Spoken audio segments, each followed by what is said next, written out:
এক দুই তিন পশ্চিম পাড়ারে যে একটা এবারে ফাটা গেছে সলমান আছে না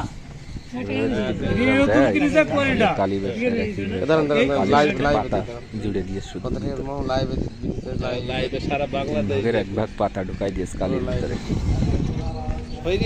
সারা বাংলাদেশ দেখবে না কি বলছে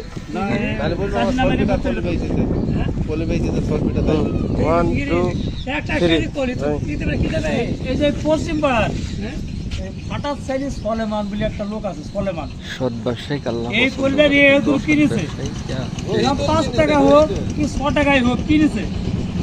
এই কোয়েটা আমার দাম ধরেছে 12 টাকা কেজি দাম ধরেছে।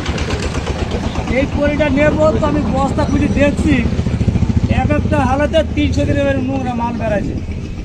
এই মালটা চলবে?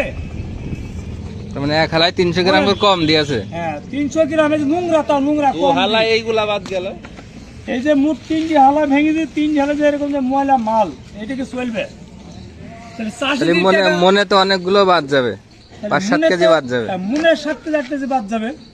তাহলে ভাই চাষিকে কি টাকা নিয়ে দিতে পারবো আমরা? বলেন পারবো? না না পারা যাবে না, খুব কঠিন হয়ে যাবে। তাহলে 10 টাকার মাল 2 টাকায় বেচতে হবে চাষিকে, ওই 2 টাকার মধ্যে আবার 1.5 টাকা মাইনাস হয়ে যাবে, লস হয়ে যাবে। আর বলবে সমুদ্রে ব্যাপারীরা টাকা কম দেয়, এখন এই 2 টাকা কম দেয়। এই কালি তো না, কালির পাতা তো দেখছি। এটা হলো কলি আর এটা ফুলকু। এই দুইটা 3টি নাম আছে, একটা হলো কলি, একটা হলো কালি, একটা হলো ফুলকু। এদের এটা হলো ফুলকু, এটা ফুল, আর এটা হলো দেখেন কালি। কালি চাষের পোঙার মধ্যে ভোট দিবি টাকা সারে না।